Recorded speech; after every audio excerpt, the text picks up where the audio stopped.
நம்ம சிவிலைசேஷனே wounded civilization.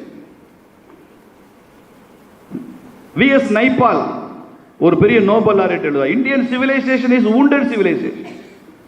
உலகத்தில் எந்த நாடும் எந்த நாகரிகமும் இந்துக்கள் மாதிரி ஒரு அந்நிய படையெடுப்புக்கு உள்ளானதே இல்லை.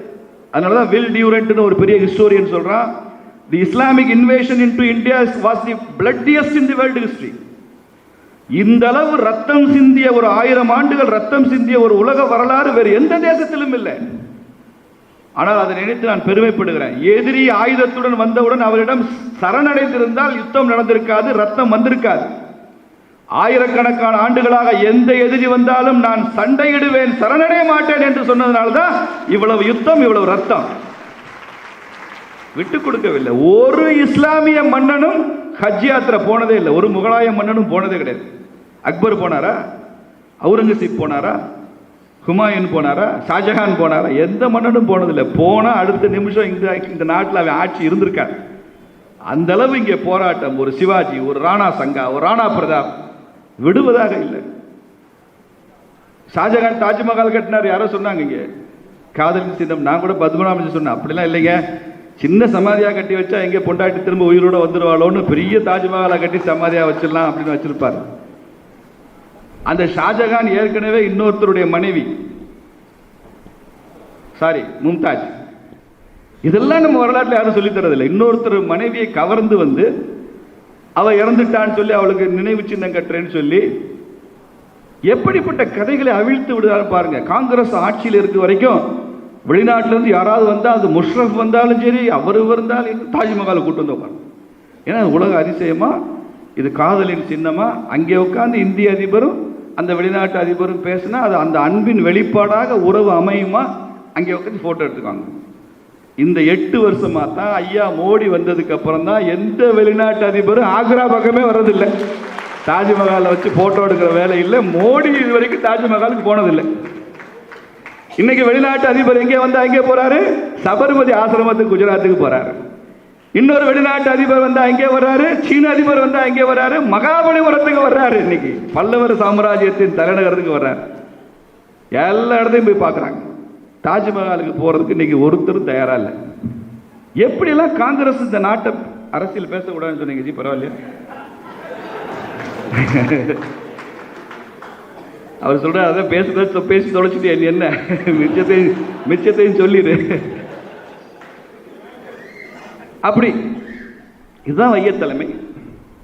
வெளிநாட்டு அதிபர்களுக்கு போய் ஐயா மோடி வெளிநாட்டு பயணம் போறப்போ என்ன தெரியுமா கிஃப்ட் கொடுக்குறாரு? இது எங்க உத்தரப்பிரதேசத்தில் எங்க கைவினை தொழிலாளர்கள் செய்த கைப்பைங்க, சணல் பை, இந்தாங்க அப்படின்னு கொடுக்குறாரு. இது எங்க காஞ்சிபுரத்து நெசவாளர்கள் செய்த பட்டு புடவைங்க, இந்தாங்க கொடுக்குறாரு. ஒவ்வொரு நாட்டுக்கு போகும்போது இதுவரைக்கும் நூற்றுக்கணக்கான கைவினை பொருட்கள், இந்திய தொழிலாளர்களுடைய கைவினைகளுடைய பொருட்களை பரிசு கொடுத்த இந்திய பிரதமர், இது வைய தலைமை கூட இல்லையா, பிராண்ட் பண்றாரு. தேசத்தை பிராண்ட் பண்றாரு. இன்னைக்கு உலகத்தில் சர்வதேச யோகா தினம் பண்றானே. ரஷ்யாவில் 50,000 பேர் உட்காந்து யோகா பண்றான், உக்ரைன்ல பண்றான், உஸ்பெஸ்கிஸ்தான்ல பண்றான், பங்களாதேஷ்ல பண்றான். என்ன காரணம்? இந்திய யோகாவை குளோபலா பிராண்ட் பண்ணது யாரு? நரேந்திர மோடி. நீங்க செய்யுங்கள் என்று மாத்திரம் சொல்லல, நானும் செய்வேன் என்று சொல்லி மாணவர்களுடன் குழந்தைகளுடன் உட்கார்ந்து அவரும் யோகா செய்யறாரா இல்லையா? யோகா பண்றாரா இல்லையா? நான் சென்ற முறை பிரதமரை சென்னை வரும்போது அவரோட சந்திப்பதற்கான ஒரு கூட்டம் இருந்தது ராஜ்பவன்ல. அப்போ நான் பேசுகிறப்ப சொன்னேன், எனக்கு ஒரு 5 நிமிஷம் டைம் கிடைச்சது அவர்கிட்ட பேசுறதுக்கு. அப்போ அவர்கிட்ட சொன்னேன், நான் ஒரு சின்ன எக்ஸிபிட் தயார் பண்ணிட்டு இருக்கேன், அதை விரைவில் உங்களுக்கு அனுப்புகிறேன். என்ன தீம்? பாரதியின் வரிகளில் பாரத பிரதமர். அப்படின்னா என்னன்னு கேட்டார். The Indian prime minister in the poetic lines of Bharathi. Oh, very interesting. For example அப்படின்னாரு, ஏதாவது உதாரணம் சொல்லு அப்படின்னாரு.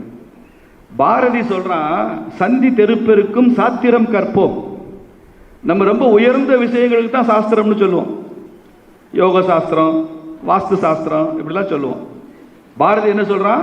சந்தி தெருப்பெருக்கும் சாத்திரம் கற்போம்.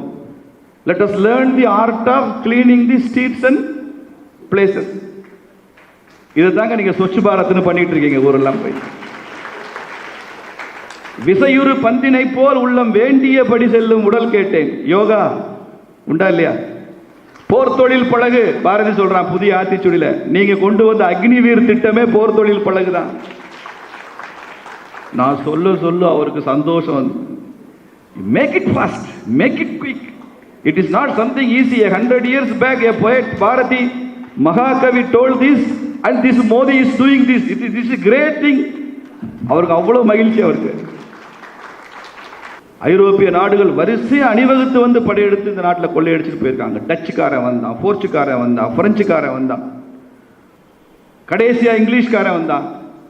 உலகத்தின் ஒவ்வொரு போக்கிரியும் அயோக்கியனும் திருடனும் இந்தியாவிற்கு கடல் வழி கண்டுபிடிக்க வேண்டும் என்று நினைச்சிருக்கிறார். கொலம்பஸுக்கு என்னங்க பெரிய அக்கறை அமெரிக்காவை கண்டுபிடிக்கணும்னு? இந்தியா கண்டுபிடிக்கணும், கடல் வழி கண்டுபிடிக்கணும் தானே போய் முட்டி மோதி அமெரிக்காவுக்கு போனா. வாஸ்கோட காமாவுக்கு என்ன இந்தியா மேல அவ்வளவு காதல்? மார்க்கோ போலோக்கு என்ன அப்படி ஒரு அக்கறை இந்தியா மேல? இந்த நாட்டோட செல்வ செழிப்பு, இதையெல்லாம் அள்ளி சென்று விட வேண்டும் என்கிற நினைப்பு. இந்த மெர்கன்டைல் லான்னு ஒன்று படிப்பான் காமர்ஸ் ஸ்டூடெண்ட்லாம். இந்த மெர்கன்டைல் லாக்கு மூலம்னு ஒன்று இருக்கு, ஆரிஜின். அது என்ன தெரியுமா உங்களுக்கு? ஐரோப்பிய நாகரிகமே சீ பைரேட் கல்ச்சர், கடல் கொள்ளையர்களுடைய கலாச்சாரம் தான் ஐரோப்பிய கலாச்சாரம். அந்த ஐரோப்பிய நாடுகள் மேற்கத்திய கடல் முழுக்க கொள்ளையடிப்பாங்க. அவர்களுக்குள்ள பெரிய பிரச்சனை வரும், யார் போய் கொள்ளையடிப்பது, எவ்வளவு பணத்தை யார் எடுப்பதுன்னு. அப்பதான் அப்ப இருந்த போப் தலையிடுறார்.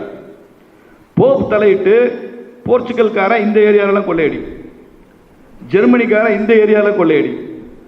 இப்படி கொள்ளையடிக்கிறதுக்கு லைசன்ஸ் கொடுத்து வந்ததுதான் இந்த மெர்கன்டைல் லா. தெரியாது பல பேருக்கு. ஐரோப்பிய கலாச்சாரமே சீ பைரேட் கலாச்சாரம், கடற்கொள்ளை கலாச்சாரம். அதற்கு மாற்றாக சத்ரபதி சிவாஜி வம்சத்தில் இன்னொரு கடற்கொள்ளையன் உருவான. அவன் பேர் கனோஜி ஆங்கரேன்னு பேர். அந்த கனோஜி ஆங்கரே மராத்தாவினுடைய கடல் படை வலிமையை உச்சத்தில் வைத்திருந்த கொள்ளையனவன். ஆனால் அவன் இருக்கும் வரை ஒரு ஐரோப்பிய கொள்ளையனும் அரபிக்கடல் வளாகத்தில் நுழைய முடியாமல் செய்திருந்தவன் அந்த கனோஜி ஆங்கரே. இன்னைக்கு இந்தியன் நேவியில கனோஜி ஆங்கரே பேர்ல இந்தியன் வார்ஷிப் இருக்கு, இந்தியன் INS கனோஜி ஆங்கரே அப்படின்ற பேர்ல இருக்கு. ஆனால் அவன் கொள்ளையன், தேசபக்தி உள்ள கொள்ளையன். ஐரோப்பிய கப்பல்களை மாத்திரமே கொள்ளையடிப்பேன் என்று உறுதிமொழி எடுத்து சத்தியம் எடுத்துக் கொண்ட கொள்ளையன். அவனை பத்மநாஜன் இந்த லிஸ்ட்ல சேர்ப்பாரான்னு தெரியல, நல்லூர் சங்கமத்தில் சேர்த்துருவார். ஏன்னா ஜி ரொம்ப நல்லவர், அதனால சொல்றேன். அப்படிப்பட்ட ஒரு எழுச்சி இந்த தேசத்தில் உருவாகுது, சாதாரணமா இல்லை. ஆங்கிலத்தில் ஒரு வார்த்தை இருக்கு, லூட்டுன்னு. லூட்டுனா கொள்ளையடிச்சு போறது. இந்த லூட்டுன்ற வார்த்தையை ஹிந்தி வார்த்தை, இங்கிலீஷ் வார்த்தை கிடையாது. நான் பல கல்லூரி மாணவர்களுக்கு சொல்லுவேன், the Europeans they looted everything from this country including the word loot. இன்னைக்கு திமுக காரங்க என்ன சொல்றாங்கன்னா, ரோட்ல நாய் செத்து போனா நான் தான் காரணம், தமிழ்நாட்டுல விவசாயம் பண்ணா சரி, நான் விவசாயம் பண்றேன் நிம்மதியா விட்டுருங்கன்னா தனி கட்சிங்கிறீங்க, நான் விவசாயம் பண்றதையும் நம்ப மாட்டீங்க. அதனால நான் என்னதான் செய்யறது நீங்களே சொல்லுங்க. அதனால இன்னைக்கு தமிழ்நாட்டை பொறுத்தவரை எது நடந்தாலும் நான் தான் குற்றவாளி என்று எதிர்க்கட்சி நண்பர்கள் சொன்னா நான் எப்படி பொறுப்பேற்க முடியுங்க? அதனால என்னை பொறுத்தவரை அமைதியா வேலையை பார்க்கிறேன். யாராவது டிடிவி என்ன வெளியேறினதுக்கு நான் தான் காரணம் என்று நினைத்தால் அந்த நண்பர்களுக்கு டிடிவி அவர்கள் எப்படிப்பட்ட அரசியல்வாதி என்று தெரியல, அண்ணாமலையும் எப்படிப்பட்ட மனிதன் என்பது அவங்களுக்கு புரியல. டிடிவி அவர்களை பொறுத்தவரை அவருடைய சொந்த நிலைப்பாடு அந்த கட்சிக்காக அவர் எடுக்கிறார். இந்த கட்சி நன்றாக இருக்க வேண்டும், கூட்டணி நன்றாக இருக்க வேண்டும் என்று நான் பாடுபடுறேன். திராவிட மாடல் ஆட்சி 2.0 தமிழகத்தில் அமையும் சொன்னோன்னே மழை வந்துருச்சு, மக்கள் எல்லாம் கலைஞ்சு போயிட்டாங்க. நான் ஏற்கனவே சொன்னது போல மண்குதிரையின் மீது அமர்ந்து திமுகவினுடைய தலைவர் ஐயா மு.க. ஸ்டாலின் அவர்கள் மண்குதிரையில் அமர்ந்து ஆத்த நோக்கி போறார், எலெக்ஷன் நோக்கி. அதனால இந்த வெள்ளம் வரும்பொழுது மண்குதிரை எல்லாம் காணாமல் போயிடும், அவர் மட்டும் தனித்திருப்பார். அப்படித்தான் இந்த தேர்தலை பார்க்கிற காரணம் மக்களுடைய கோபம். மக்கள் மாற்றம் வேண்டும் என்று நினைக்கின்றார்கள், மக்கள் கோபத்தில் இருக்கிறாங்க. எல்லா தரப்பட்ட மக்கள், சாமானிய மக்கள், ஆட்டோ ஓட்டுறவங்க, இல்லத்தரசிகள், மிடில் கிளாஸ் இருக்கவங்க எல்லோருக்கும் மாற்றம் வேண்டும். அதை முதலமைச்சர் அவர்கள் சரியா புரிஞ்சுக்கல அப்படிங்கிறது என்னுடைய கருத்து. கரூர்ல கட்சி கூட்டம் சேர்ந்திருக்கு, முப்பெரும் விழா நடந்திருக்கு, அப்படிதான் அவங்க பாக்குறாங்க. பொதுமக்களுடைய வாக்கு, கட்சியை சாராத நடுநிலை வாக்கு இந்த முறை திமுகவுக்கு வருவது கஷ்டமான ஒரு வேலையாக நாங்கள் பார்க்கிறோம். ஒரு விஷயம் நல்லா புரிஞ்சுக்கங்க, ஆனா பாரதிய ஜனதா கட்சி என்பது தமிழகத்தில் இன்னைக்கு மாற்றத்திற்கான ஒரு கட்சி. இந்த கட்சினாலதான் மாற்றம் கொடுக்க முடியும் என்று நம்பி பல்லாயிரக்கணக்கான தொண்டர்கள், இளைஞர்கள் இந்த கட்சியில் இருக்காங்க. நானும் அதுல ஒருத்தன். காரணம் பாரத பிரதமர் நரேந்திர மோடி அவர்கள் என்கின்ற ஒற்றை மனிதன். அந்த மனிதன் இருக்கிறனால இந்த கட்சி எப்பொழுதுமே மாற்றத்தை நோக்கி இருக்கும். இல்லத்தில் இருக்கிற டெங்கு காய்ச்சல் என்னை பார்க்கறதுக்கு BL சந்தோஷ் அவர்கள் இல்லத்துல எங்கிட்ட வந்து பார்த்துட்டு ஒரு காஃபி சாப்பிட்டு, தம்பி நல்லா இருக்கியா அப்படின்னு கேட்டுட்டு போனா உடனே செய்தி போடுறீங்க, அண்ணாமலை அதிருப்தி, BL சந்தோஷ் இல்லத்துக்கு போய் கூட்டிட்டு வந்தாங்க. அடுத்து ஒரு கட்சியினுடைய 2-3 நிகழ்வுகள் வேற இடத்துக்கு நான் போகணும் அப்படின்னா இந்த நிகழ்ச்சிக்கு வரல, அதிருப்தி. அண்ணா இன்னைக்கு எனக்கு ஒரு சந்தோஷம் என்னன்னா, கட்சியினுடைய வேலைப்பளு என் மீது குறைவாக இருக்கு. அதனாலதான் இயற்கை விவசாயம் இதெல்லாம் பண்ண முடியுது. இல்லாட்டி நான் எப்படி இந்த வேலையெல்லாம் செய்வேன்? அதனால எனக்கு இந்த நேரம் தேவைப்படுகிறது. கட்சி வேலையும் செய்யணும், அதே நேரத்தில் என்னுடைய தனிப்பட்ட ஆசை ஒரு இயற்கை விவசாயமா இருக்கட்டும், ஒரு சிறு நிறுவனம் ஆரம்பித்து புதுசா ஸ்டார்ட் அப், எப்படி அண்ணன் ஆட்டோக்கெல்லாம் பணம் கொடுத்த மாதிரி எனக்கும் அது போல சிறு குறு தொழில் செய்வங்களுக்கு ஒரு ஆரம்பகால கடன் கொடுக்க வேண்டும் என்கின்ற ஆசை. அதற்கான வேலையில் இருக்கேன்.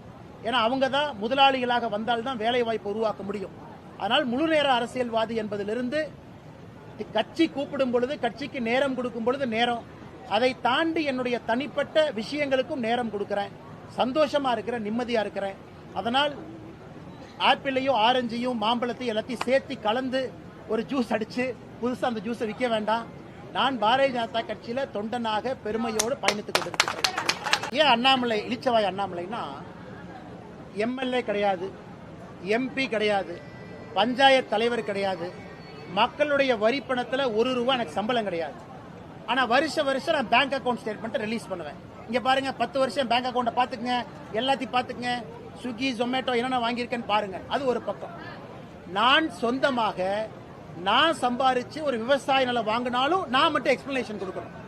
இன்னைக்கு நீங்க RTIல போட்டவே தெரியும் சகோதரி அவர்களே, என்னுடைய பட்டான் என்னலாம் உங்களுக்கு தெரியும், அதை மறுக்கல. சந்தை மதிப்பை விட மார்க்கெட் ரேட் என்ன இருக்கோ அதை விட அதிகமான ரேட்டுக்கு அந்த லேண்ட அதிகாரப்பூர்வமாக வாங்கியிருக்கோம். அரசுக்கு வரியும் கட்டியிருக்கோம். எதற்கு? இயற்கை விவசாயம் செய்ய வேண்டும் என்கின்ற ஒற்றை நோக்கம்.